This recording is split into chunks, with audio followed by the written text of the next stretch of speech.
Hello दोस्तों, तो कैसे हैं आप सब। स्वागत है मेरे हिंदी शॉर्ट हैंड डिक्टेशन में 150 शब्द प्रति मिनट के स्पीड से। स्टार्ट। सभापति महोदय, अब मैं आर्थिक मामलों पर आना चाहता हूँ। मैं अधिक समय नहीं लूँगा। इस बात को सभी स्वीकार करेंगे कि तीव्र गति से हमारी आर्थिक प्रगति हो। इसका प्रबंध किया जाना चाहिए। इसके लिए ऐसा वातावरण बनाने की आवश्यकता है जिससे उत्पादन बढ़ सके, वितरण में समानता आ सके और उपभोग में संयम से काम लिया जा सके। हर बजट को और हर कर प्रस्ताव को इसी कसौटी पर कसा जाएगा। यथा क्या उससे उत्पादन बढ़ता है, क्या वितरण में समानता आती है, और तीसरी बात यह कि क्या हम देश में ऐसा वातावरण बना सकते हैं कि लोग जितना कमाते हैं उतना खर्च ना करें, उसमें से बचाएं और उसे राष्ट्र की समृद्धि में लगाएं। अगर इस कसौटी पर सरकार की आर्थिक नीतियां कसी जाए तो मुझे लगता है कि उनमें पर्याप्त सुधार की गुंजाइश है। मैं वित्त मंत्री की कठिनाइयों को समझ सकता हूँ। विकास की आवश्यकता अधिक धन की मांग करती है। राज्य सरकारें अधिक कर लगाने के लिए तैयार नहीं हैं। वे केंद्र से कर्जा लेकर अपना काम चलाना चाहती है। वहाँ कोई वित्तीय अनुशासन नहीं है। यह सारा बोझा केंद्र को उठाना पड़ेगा और केंद्र सरकार कठिनाई में पड़ेगी। इसीलिए मैं समझता और सुझाव को दोहराना चाहता हूँ कि राज्यों को इस संबंध में निर्देश दिया जाना चाहिए। संविधान के अंतर्गत केंद्र इन राज्यों को निर्देश दे सकता है कि वह अपने साधनों के अंतर्गत अपने खर्च को चलाएं। केंद्र के कर्ज पर निर्भर नहीं रहना चाहिए। विशेष परिस्थितियों में कर्जा दिया जा सकता है, लेकिन कर्जा लेकर अपना काम चलाना यह उनका स्वभाव नहीं बनना चाहिए। अपवाद रूप में कर्जा लेकर वह किसी विशेष परिस्थिति का सामना करने के लिए प्रस्तुत हो तो उसका विरोध नहीं किया जा सकता। दूसरी बात यह है कि देश में सादगी और संपत्ति को उड़ाने के बजाय उसे उत्पादक कार्यों में लगाने का वातावरण बनाना चाहिए।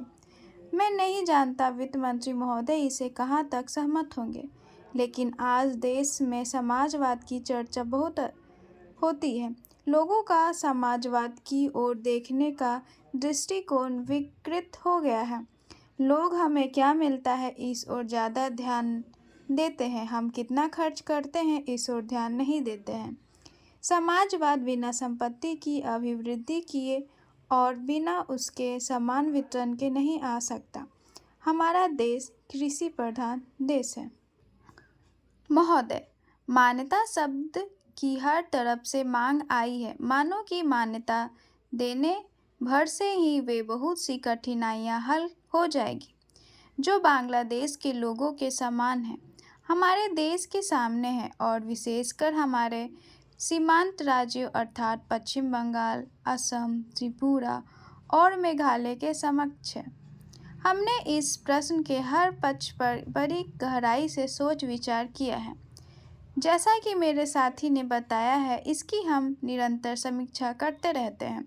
हम इसकी प्रतीक्षा नहीं करते कि दूसरे देश इस विषय में क्या करते हैं। इस बारे में या अन्य मामलों के बारे में हम जो कुछ भी निर्णय करेंगे वह स्थिति के हमारे अपने ही स्वतंत्र मूल्यांकन के अनुसार और इस बात को ध्यान में रखकर होगा कि हमारे हित व्यापक अर्थ में किस तरह पूरे होते हैं।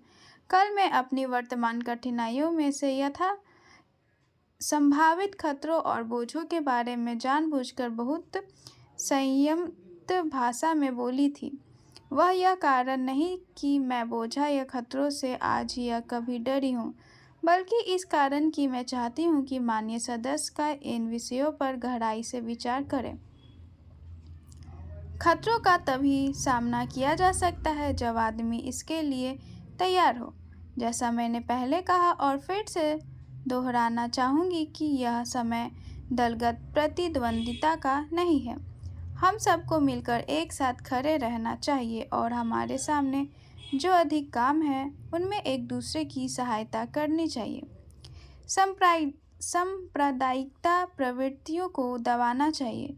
मेरे विचार में सब पार्टियां को सहायता करनी चाहिए कि बांग्लादेश और शरणार्थियों का प्रश्न सांप्रदायिक स्तर तक न गिरने पाए, बल्कि अपने सही स्तर पर ही बना रहे, जो राष्ट्रीय और अंतर्राष्ट्रीय स्तर है। मैं इन प्रश्नों और अन्य घटनाओं के बारे में विरोधी दलों के नेताओं और सदन के अन्य सदस्यों से संबंध बनाए रहूंगी। मैं अपनी तरफ से सदस्यों को इस विषय पर अपनी बात मुझसे आकर कहने और उनके पास जो कोई जानकारी हो उसे बताने की पूरी छूट देती हूँ। साथ ही इस समय इससे अधिक और कुछ कहने को नहीं है। मैं बस इतना ही कहना चाहूँगी कि हम निराश न हो। हमें अपने और अपने लोगों पर भरोसा होना चाहिए। हमें बांग्लादेश की वीरता, जनता और अपने अधिकारों के लिए लड़ने के संकल्प पर भरोसा होना चाहिए। समाप्त। ये डिक्टेशन आप सबको कैसी लगी मुझे कमेंट में ज़रूर बताएं और लाइक सब्सक्राइब करना बिल्कुल भी ना भूलें। धन्यवाद।